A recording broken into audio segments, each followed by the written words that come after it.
5. All right, here we go. Boom. We are live. 1, 2, 3 in the place to be. What's up? Peace in the morning, y'all. It's Funky Friday, baby. This is Darius J. with my good brother, DJ 5-Star. Hey. My man. Come on, y'all. Yeah, we celebrate the Queens this morning. And we celebrate the Queens by educating them on how to work with the good brothers.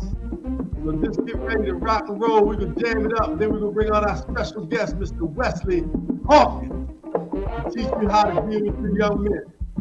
Come on.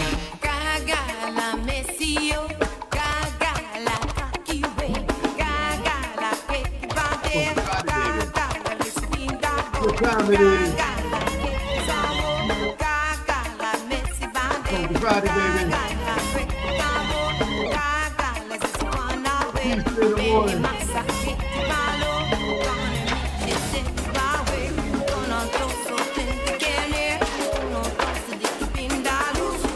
Good morning, y'all. Peace and love.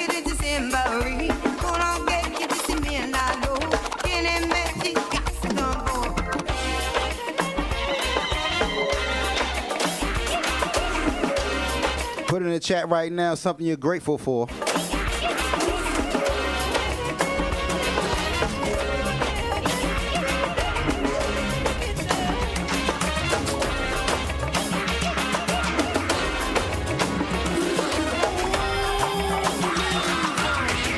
Africa, wake up. Africa, shape up. Africa, man up. Africa, stand up. Africa, wise up. Africa, rise up. Africa, light of the world. Every man, woman, boy, and girl. Your paradise.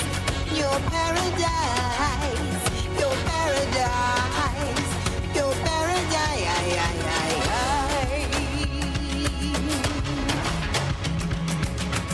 Africa, wake up. Africa, shape up. Africa, man up. Africa, stand up. Africa, wise up. Africa, rise up. Africa, light of the world. Every man, woman, boy, and girl. Your paradise. Your paradise. Your paradise.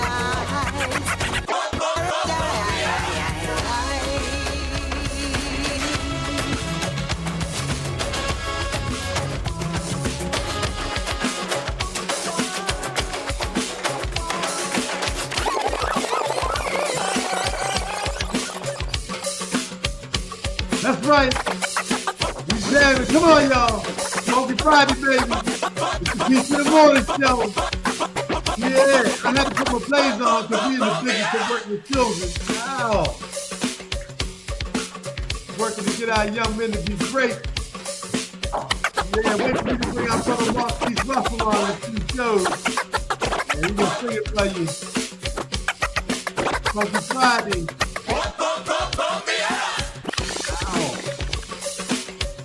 What's up, girl Anderson? The Life magazine is in the house. What's up, King? And make sure you check out this quarter issue of the Lifestyle magazine. The Life magazine will bring it to you straight, jiggly raw. And our Queen Arnetta Rogers is part of the magazine this month. Congratulations, Arnetta. Yo, what's up, Five? You got big plans this weekend. Oh, first of all, stop the presses. Break it on, break it on, break it on, break it on, break it all the way up, all the way down. Man, yo, hey, I want everybody out there to shout out, hey, Queen, what's up, Lloyd Brittingham, to acknowledge my brother for his solar return, the king himself, my Apple Scrapple, DJ 5-Star. 5-Star. Yo, man, happy solar return, brother. Oh, man, I appreciate that. Oh, yes, indeedy. And it's been a wonderful solar return, even though I was at the golf course getting my hind parts handed to me. Hey, brother, well, you know what our brother says.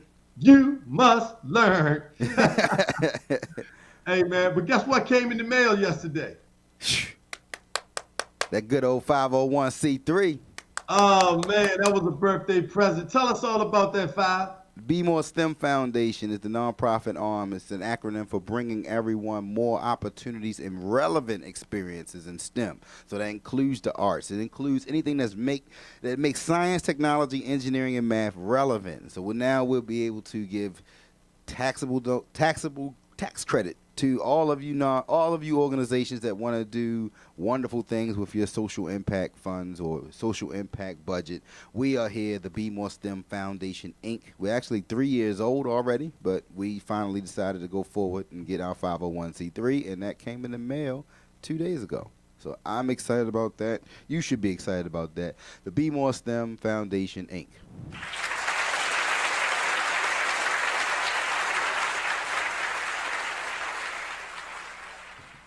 Man, that is so exciting. So, congratulations to you, brother. What a phenomenal birthday present. I'm so excited about it. And, we mentioned golf and you playing golf for your birthday. Well, we actually, last summer, were the first place winners in the oldest, they call it the Granddaddy, the oldest golf course in Myrtle Beach, South Carolina, which is arguably the home of golf, golf courses. Right, second probably or first to only where you were last weekend, which is Orlando. And we actually came in first place. You and our brother in media, Chris Bryant from Streets Media, was number one. Yes, indeedy. I actually came home with the little watch. I remember. Yes, indeedy. Exactly. He got the watch. Okay. Yeah. But we all got certificates, and they came in the mail yesterday too. So that's another bonus. Peace and love to Queen Lauren Bentingham. Good morning to you. So, Five, without further ado, man, let's bring on this brother. I want to introduce the reason why we're having the show and focusing on young men today. Some of you all may have seen what we did this week. We launched an effort, Men for Domestic Peace, went live this week. We went into Annapolis High School because Annapolis High School had been seeing, like every other school, the majority of the schools in Anne Arundel County, but throughout the country, it's the epidemic of violence in our schools. And I'm going to share a clip with you in a little bit about, how impactful it is. And of course, our young men are at the core of it. Not only our young men, but our young women. And picture this, if young men were respectful to young ladies from pre-K to high school, do you think young ladies would see themselves differently? If young men were respectful to themselves from pre-K to high school, do you think they would be respectful of women? And last but not least, if you treat women, young ladies, queens, princesses, to be respectful of themselves, call themselves queens, not bees, call themselves queens or princesses, and not anything outside of their name, HOEs or NESs, anything along those lines that's outside of their character and who they come from, would they be different? Would they act different? Would they behave different? Would they treat each other differently? So today, Five has somebody really special that he wants to bring to the table. And peace and love, Queen Latasha Jones. Go ahead and introduce our good brother, Five. There are two types of people in this world. You have ego-driven people and you have mission-driven people. And a wise person told me that ego is an acronym for edging God out. And when you find people moving amongst their selfishness, it's all about them, then you find some ego-driven people. But this young man right here, Mr. Wesley Hawkins, is one of the mission-driven people. He is about getting the mission done. I met him probably about not even maybe 2 months ago, and he struck me. I said, bro, we need to get you on the show because you're about doing the work, and I want to share with the world about the work that you're doing. So with that, with no further ado, I want to bring to the stage Mr. Wesley Hawkins. Good morning. Hey, brother, peace and love, man. Thank you, Five, for giving that beautiful introduction to our brother. Hey, welcome to the Peace in the Morning Show, King. Good morning. Thank you for having me. We're so excited to have you, man. And, thank you for the work that you're doing. I don't know a more important work right now than to educate our young men on becoming who it is that they need to be in life. And especially because there's a need for modeling. You know, I want people to think about something for a brief moment. You know, what would it be like in your life if you didn't have a grandfather? Right. You know, what is that? Think about that. Like, you know, for me, that was, I mean, my parents were teenage parents when they had me. And so it was, you know, my family wrapped themselves around my parents as well as myself and helped to make me the man that I am today. But think about your own life. What would it have been like for those of you who had grandfathers if you didn't have one? A positive, constructive model who taught you how to, you know, be a young man or carry yourself like a young lady. You know, taught you how to take the trash out, taught you how to cook, taught you how to use a hammer, taught you how to use a saw, you know, taught you how to, you know, have good work ethic. What would that be like? And so, in order to be a grandfather, you got to first get to a point where you're a father. And in order to be a father, you got to live long enough to be able to have a child and take care of that responsibility. And that's what we want to make sure our young people are doing today because we're in jeopardy of that. 50% of our young brothers, about 57, I think the now statistic is nationwide, are not graduating from high school. Now, that's not a big, you know, secret, but the challenge is how do we change that?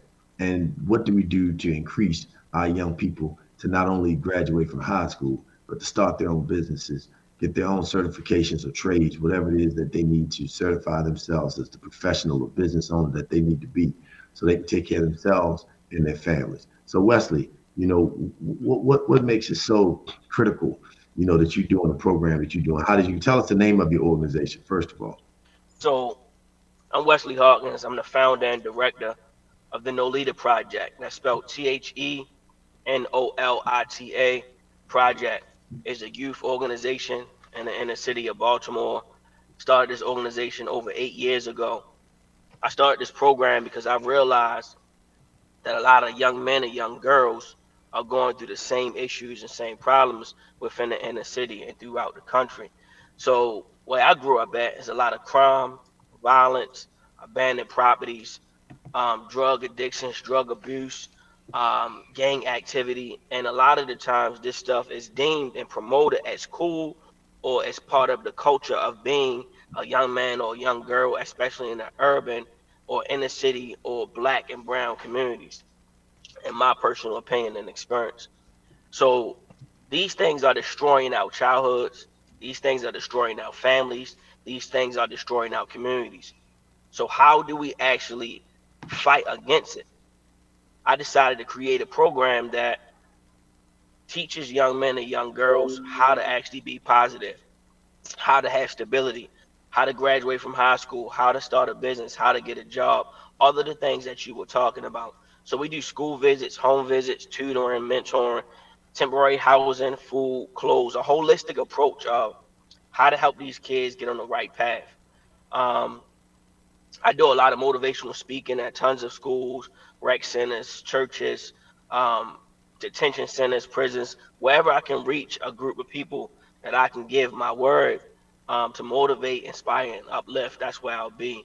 I'm also a published author of the book called Dear No Leader: The Evolution of an Addict's Son. The reason why I do these things because I like to tell people I come from two drug addict parents.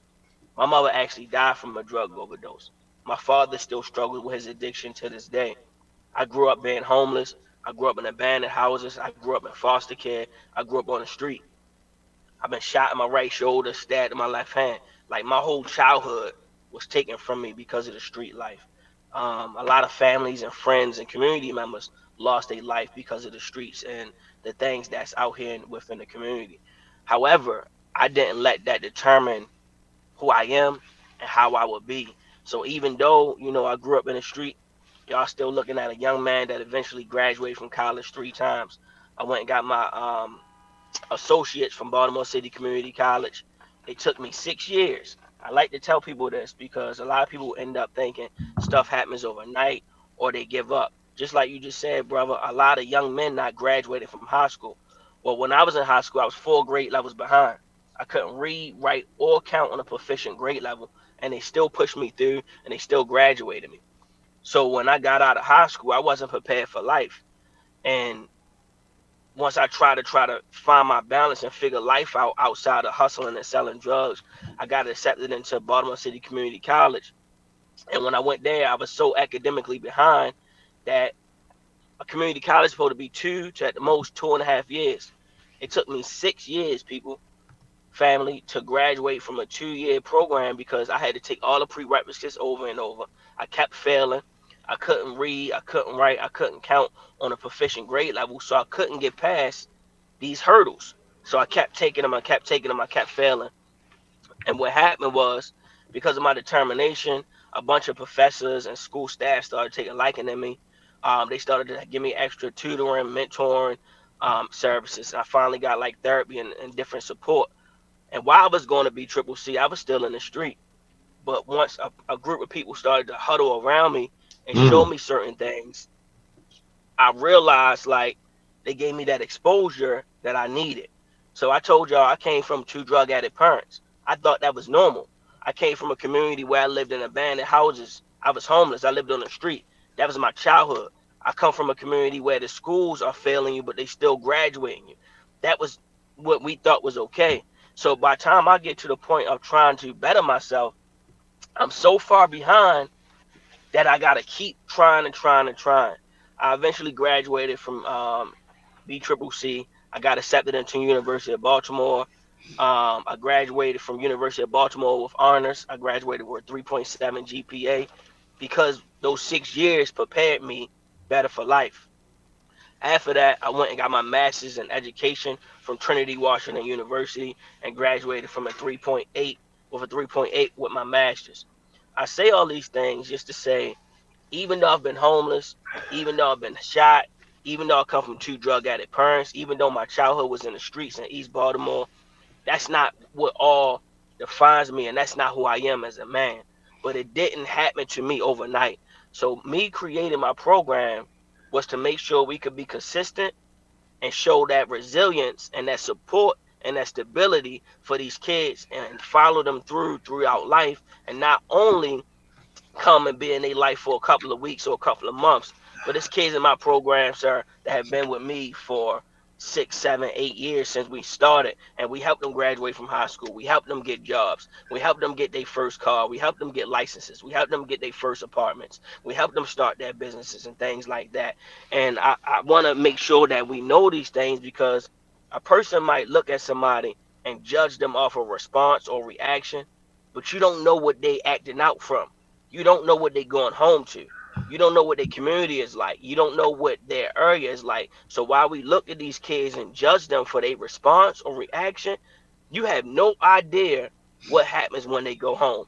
So that's why I created my program, because if you've been homeless as a young man or young girl, I can relate. I've been there.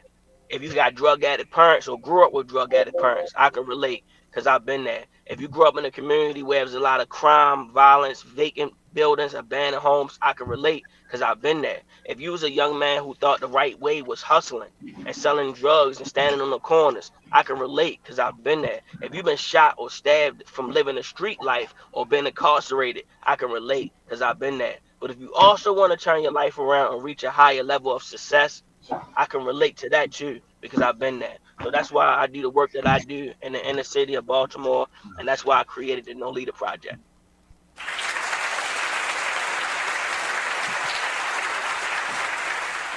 Hey man, listen, this is a testimony to perseverance, and why you got to keep pushing. And you know, if you keep pushing and stay in alignment with what your purpose is in life, you know, God will bring you all the things that you need, and He'll take you through things so that you can be able to have a testimony, but not only a testimony, a fortitude of being able to remind yourself that I made it through this, so I can make it through that. Right, brother. I mean, I got, you know, I'm overjoyed, you know, hearing your story, because what we work for every day, you know, in our lives, Kendrick and I, is to make sure that the young brothers who are in that space, you know, what you just talked about, there's a poem written by a sister 20 some years ago called "You Don't Live on My Street." And when we judge our young people and well, why are they doing this or why are we doing that, but we don't go talk to them. We judge them and we pass all these things. And everything you said, it could not come at a better time, because what you just explained, I was just telling, after going to Annapolis High and being with those young people and seeing how many young people weren't in school, that they don't realize that the children that we're seeing today, they're grandparents of their grandchildren of the crack addicts. Their grandparents were crack addicts, and either they grew up, with crack in their system as a crack baby, or they were raised by a neglectful parent. And a neglectful parent, the result of that is what you just described. And you went through all of those things. I mean, people had no idea, what children go through, and they pass judgment. And they point finger and they want to lock us up, Yes, and sir. put us in positions to lose our manhood because we were already abused. Mhm. That's unacceptable, man. So I just think. I echo that. He was so passionate, the internet bumped him off. Man, thank you so much for your time, Wesley, man. I wanted to share your story because it touched me the way it's obviously touched Darius, and the internet gods must have said, ho, ho, ho, ho, ho, ho. But this is what it's about. It's each one teach one. Each of us need all of us, and teamwork makes the dream work. So anytime, any resource that can come through us to you, or vice versa, that's really what this was about. It was more intentional than anything, because you're a king, and I wanted to highlight you on our show, where we've been rocking for about 2 years right now, and it's all positive news. We don't even focus on the negative. We focus on positive news, positive organizations, positive kings, positive queens, really deep into that health aspect and understanding what you put inside your temple, what you put inside your brain, conscious and unconscious. And so this whole show is exactly what it says: peace in the morning. Probably should say peace and love in the morning, because that's really all we promote. And so I just really, really appreciate you sharing your story, because really it gives people a perspective to view and really check their judgments that they have internally. And that's extremely important. I think to echo back, but we have to understand how to actually try to help deal with certain traumas and abuse and situations that our families have lived through and gone through. So if you grew up as a child and you have tons of issues, you might not know why you feel this way or why you're going through these things. A lot of it goes back to trauma and ACEs that have been passed on for generations. So ACE is adverse childhood experiences. What is an adverse childhood experience?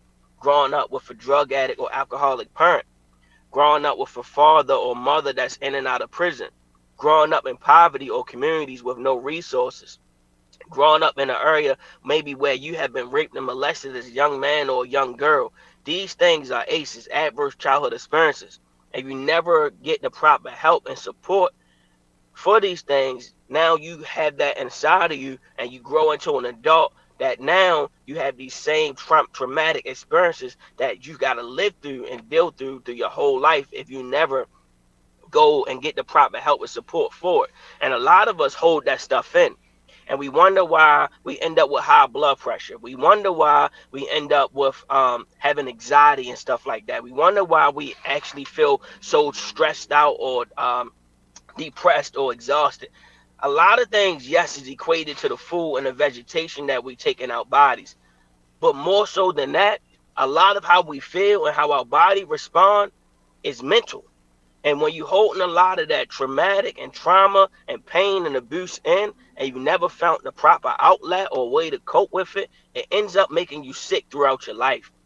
And these are the reasons why a lot of these kids walking around with bad, what we would consider or deem as bad attitudes, anger problems, really emotional, faces scrounged up, because we growing up and living in communities and areas or coming from families that so much trauma has been experienced throughout their childhood and throughout their life that they feel like they mad at the world.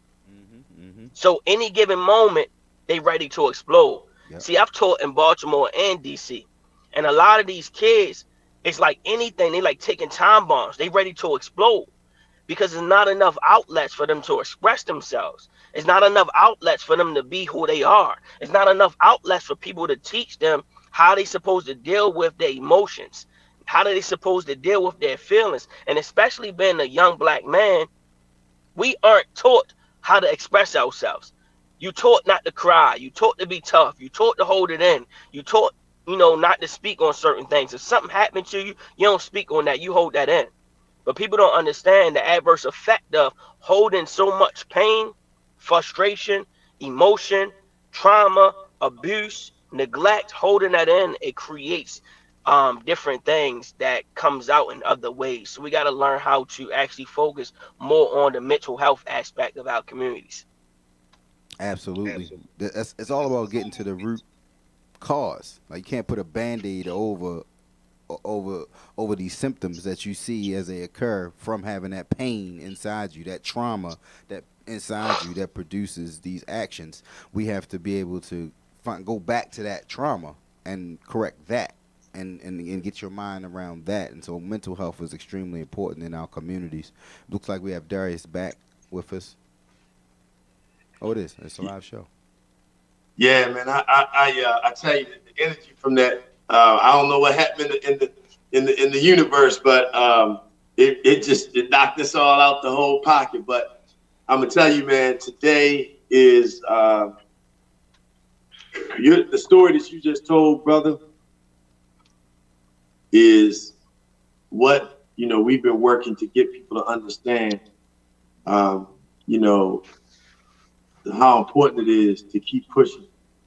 And not only that, but, as a result of you being homeless. It's an echo, guys. Okay. There Is you that go. better? Yeah. Right on.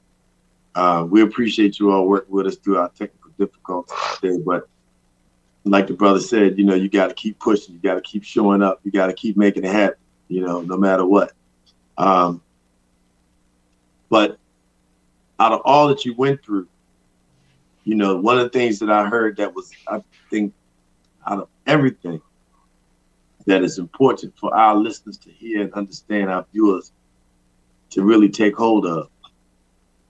When you decided to go to school, you were going to BCCC, but you were still out there on the street.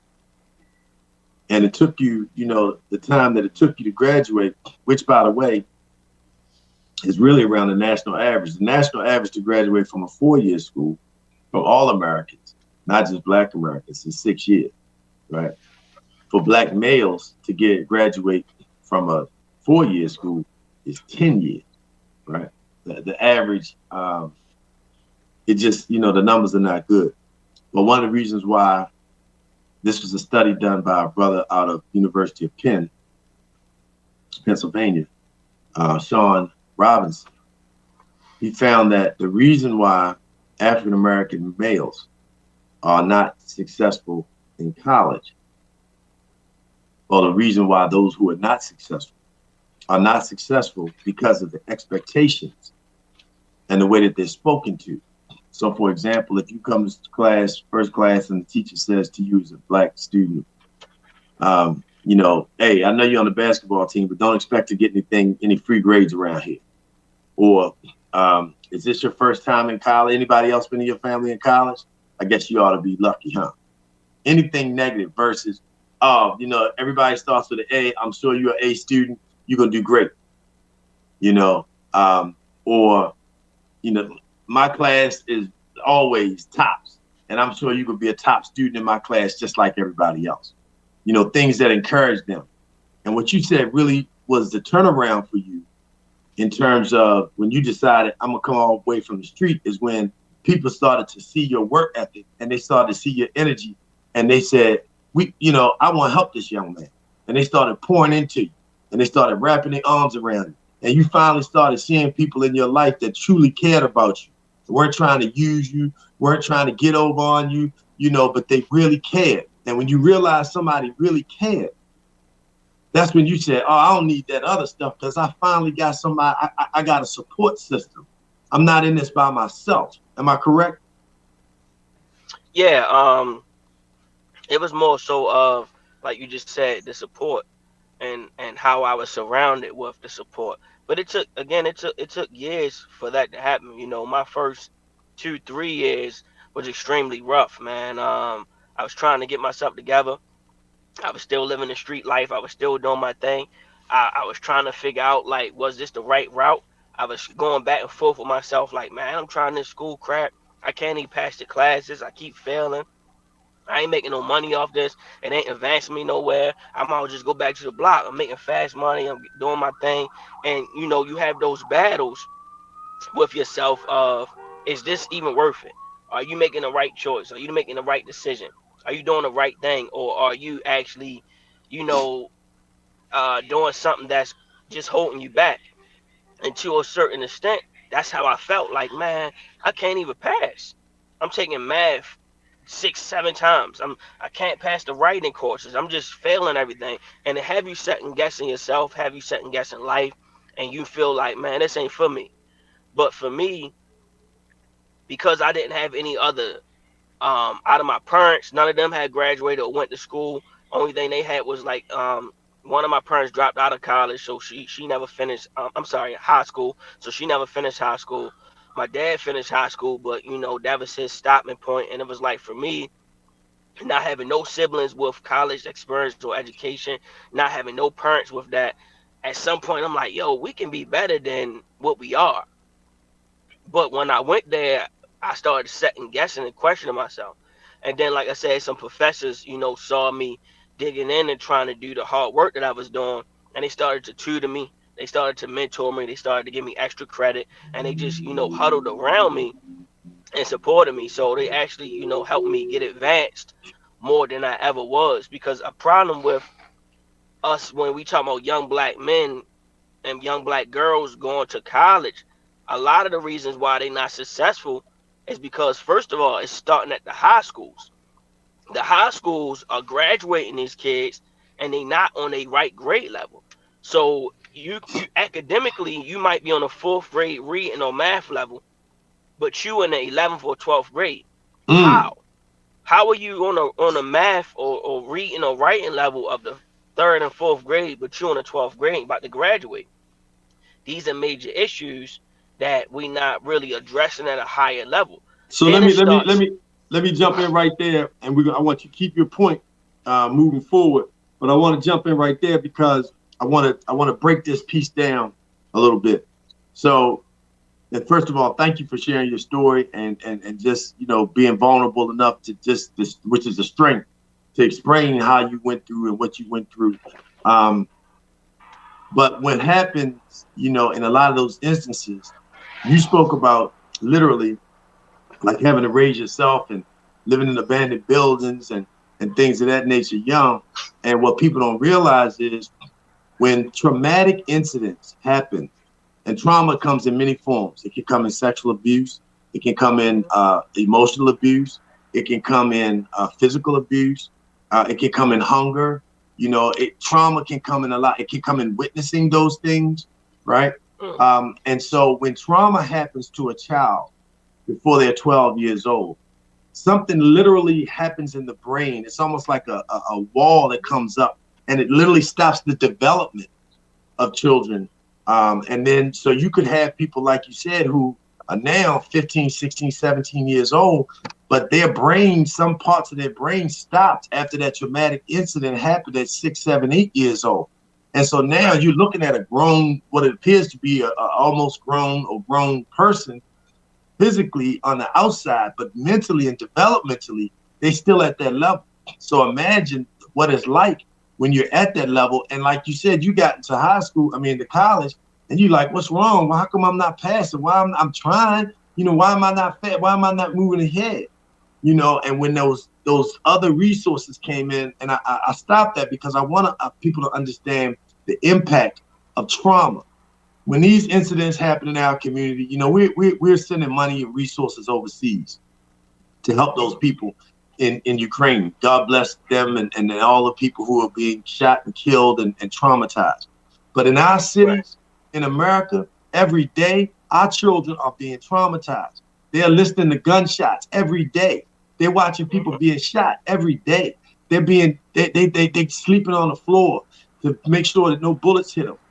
They got a hiding spot in the house that they go to because they know when stuff go down, I gotta have a place to hide. You know, this is trauma.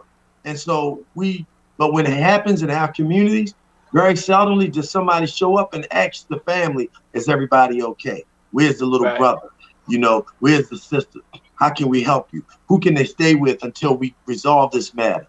You know, the retaliation becomes because there's nobody to stop the young brother from saying, if you go out and try to kill their mother, because the word on the street now, I'm gonna make his mother cry like they made my mother cry. So I want people to understand that the trauma of being unresolved literally puts a block in the brain at that stage that prevents them until you're able to unpack that and then release that. So we need mental health. We can't keep sending the police and tough crime bills and tough gun laws and locking us up and thinking that that's going to change, because it hasn't changed violence in Baltimore City in 30 years. It hasn't reduced the crime rate in 30 years. As a matter of fact, it's more crime, more incarceration, and the violence is still at the same level, just younger people involved. So I wanted to, jump in right there at that point, but please continue on just what it was like when you going through that process when you finally started getting that help and support. Well, brother, first of all, you jumped in a good point and said a lot of good things. When you had when the service had drifted out, we had kind of touched on that, and what you were speaking on just now are called ACEs, adverse childhood experiences, and a lot of people in our community don't understand how they are affected by their adverse childhood experience. Like you said, a young girl or young boy being touched or molested or raped, or being exposed to that, or seeing a drug addict or alcoholic parents or family members in and out of prison. It has a large effect on our bodies, our minds, and the way that our bodies function. So I also feel like we need to do more educating on that.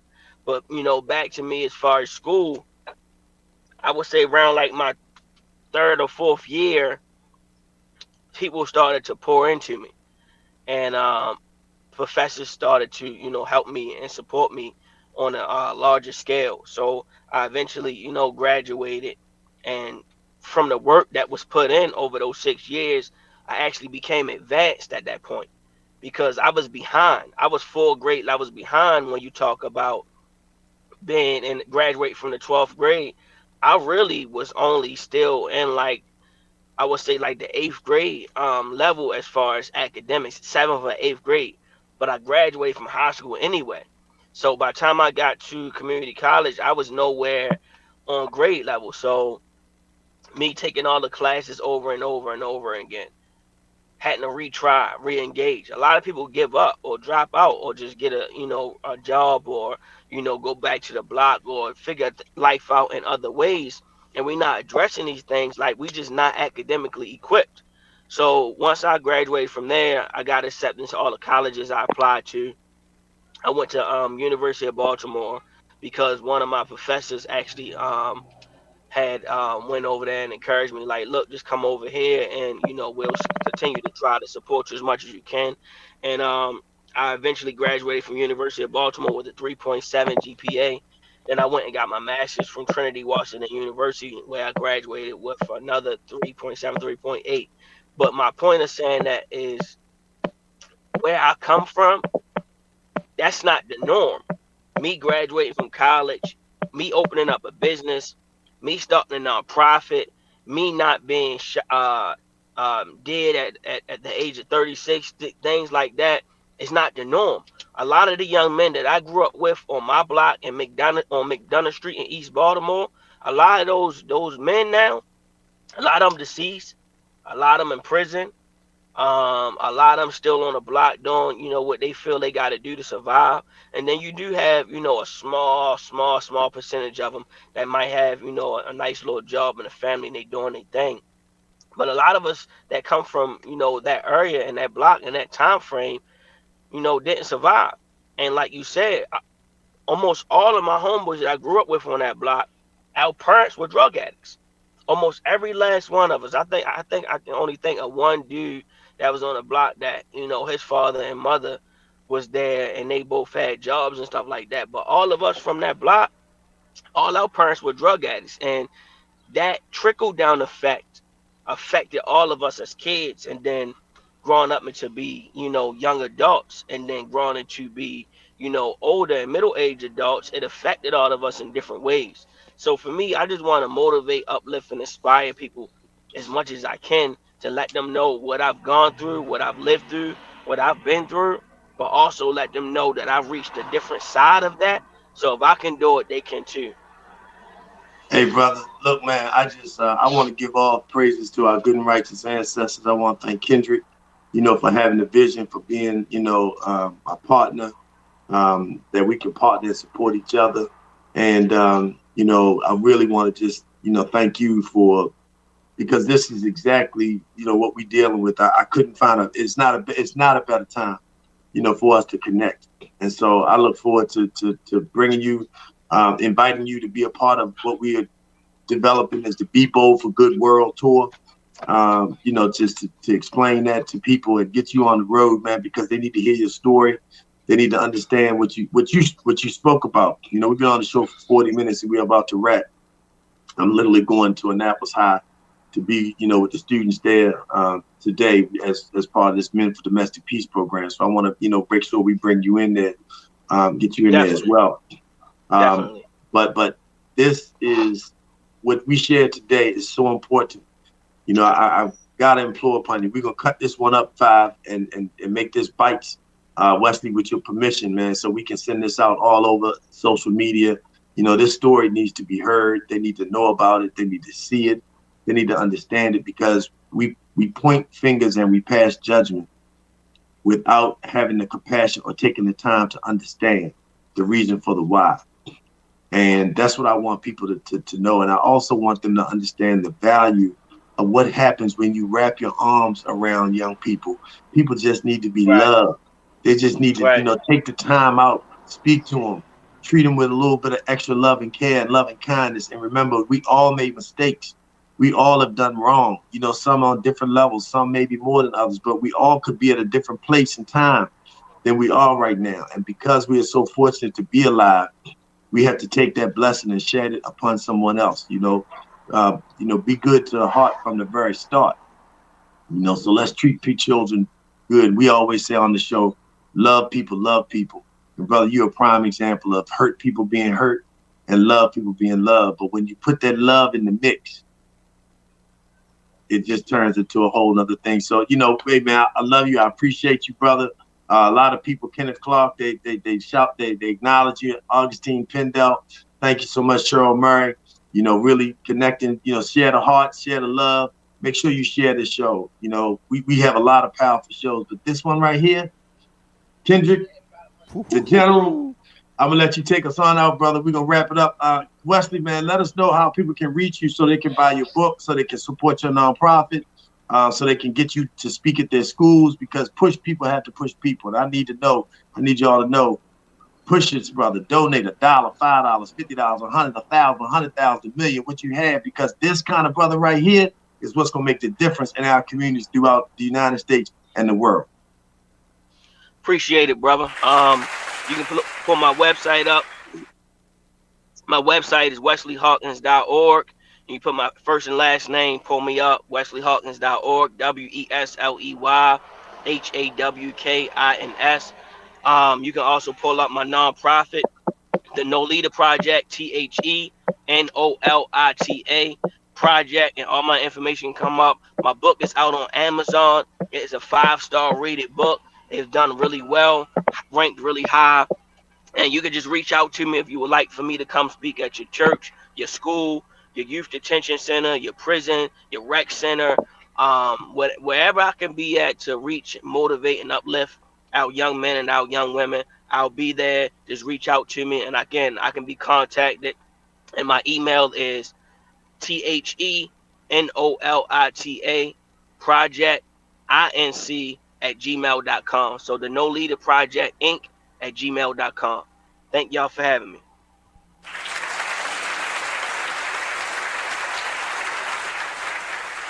Powerful. Yeah, I'm singing a bunch of gospel songs, a bunch of hip hop music. All this stuff is happening to me at one time, Five.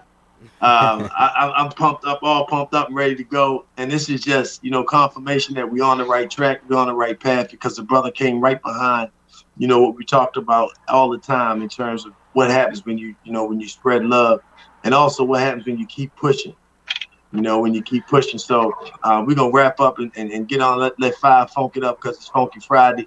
Brother Wesley, thank you so much. I appreciate you pulling over and giving us that moment. Shout out to the little one in the back that's being so yeah, that's right.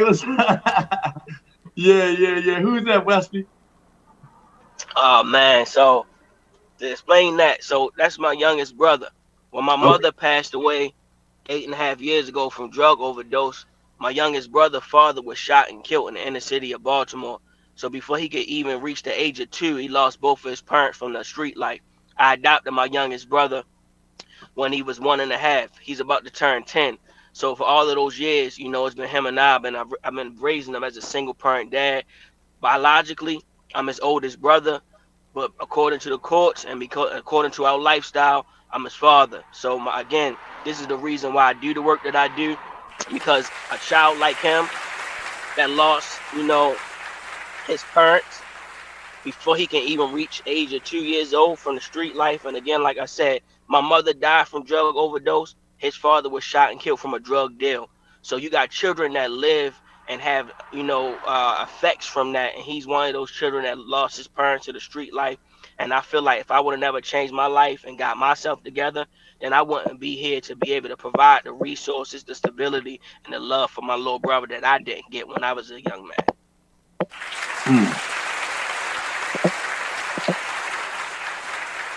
Man, did I tell you? Boy, Wesley is a beast, man. That's what I'm trying to tell y'all. So, ladies and gentlemen, a couple of announcements. It's just this is it, man. This is the Peace in the Morning show, Funky Friday. Tomorrow we're gonna be 5 Star Enterprises. Gonna be out at the Camelot Center in Prince George's County, the Black College Expo. Come on by and check out DJ 5 Star Enterprises, Mr. Peace and Love. The whole crew will be there. You want to make sure you get your young people in. Thousands of children are there learning. All you got to do is bring your mask. And you see 5 tonight is doing a happy hour for the great Tyrone Tabor and the National Black Engineer Awards. So acknowledgments to those brothers. Thank you all so much for being who you are. Thank you all for watching the show today. Please share the show. You see in the chat how to reach out to Brother Wesley Hawkins. And this, we're going to have this brother on as much as we possibly can. We welcome him into the Peace in the Morning show family and all the work that we're doing. And it's the saying that we had, you already on our teams, can we be on yours? You know what I'm saying? So that's where we are. Thank you so much, man. God bless you, Pop. We appreciate you, man. Love you, brother. In and out, brothers. Thanks for having me. All right, man. Peace and love. Hey, 5, you got it, King. It's Funky Friday, man. You did it, brother. You saw that 5, that star. You brought it on in, man. Hey, if you ever wanted to share a show, if you ever wanted to push something positive, today is the day that the Lord has made. And we want you to make that body groove and change their mindset and get our people on point so we can stop playing and stop fooling around with this foolishness and work on saving our children.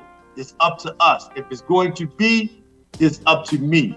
And brother, I'm doing my part. I'm gonna do better than my part. And 5 Star is doing his. So 5, thank you, man. I love you. I appreciate you. I look forward to seeing you tonight on the happy hour. Congratulations to the MLK committee.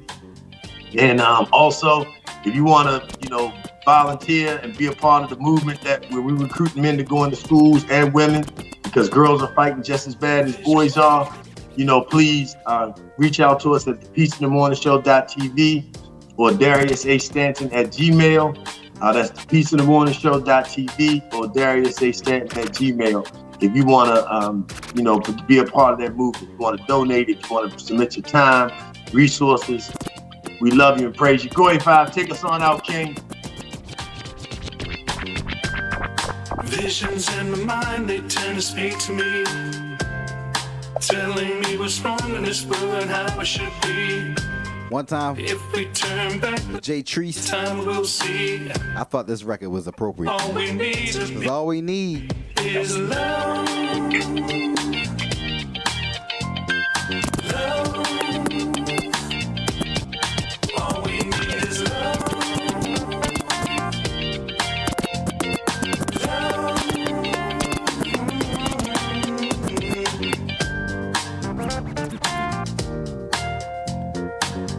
Don't forget to share this show each and every Friday. It's Peace in the Morning.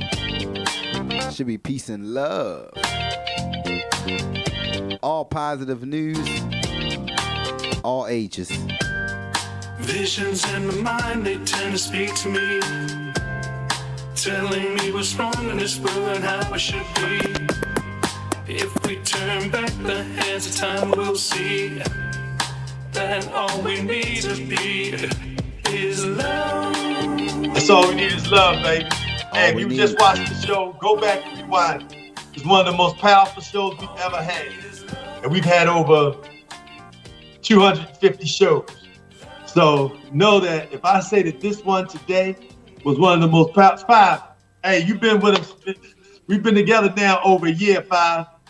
This definitely, is this in the top 5 or what? Definitely, man. Goosebumps all the time. But today, I told you, like I've been working on him for a month because his schedule wouldn't align. I was out of town. I said, well, sorry, we're gonna put on the book the second Friday in March. I'm gonna call you in the morning. I'm gonna send you a link. And my man showed up for me and showed out, and he's consistent. That's what he do for a living. And I said, after hearing his story right here in my house, in the studio, I said, bro, I gotta share that. I'm gonna contact you. You will get a call from me. And you will get multiple calls from me. Yeah, so this is it. Today is the day. As I said, make sure you share today's show. Watch it. Go back and sit down with your children so they can understand it. Share it with your colleagues. Share it with your church family. Everywhere, I'm telling you, we're going to cut this one up and put it out there in a lot of different bites because people need to hear the message of Wesley Hawkins and being homeless and raising his own little brother who lost both his parents by the time he was 2 years old. And imagine all the children who end up in the foster care system and nobody comes and gets them. Black boys are the ones who stay age out, meaning that they leave foster care regardless of what age, at 18. So look, we got to go hit these communities, but we appreciate you. We love you. God bless you. Thank you so much for joining the Peace in the Morning show. Thank you for my brother, DJ 5 Star, and push and share this show. Those are final words on the Peace in the Morning show. Oh, 5, I take that back. Tell us who's coming on next week, 5. The dynamic queen, Fortune 5. Just give it to her, the commercial on who's coming up next week. You do not want to miss next week's show on the Peace in the Morning show. Fortune 5. I don't even want. I can't even. Like, she got her own plane. Like, man, she got her own money. Like it's coming to America. Thank you, man. Sis is gonna shut it down next week. I'm not even gonna share. We gonna just have her come in and bless the stage. Just know you need to be here next week. Next week, Friday, same time, same place. Click the link. Hey, you do not want to miss Fortune 5. Behind Wesley Hawkins, that's going to be a 1-2 duo, a 1 and a 2-0. Everybody check out the Peace and Love. All right? Hey, we love y'all. God bless you. Peace in the morning.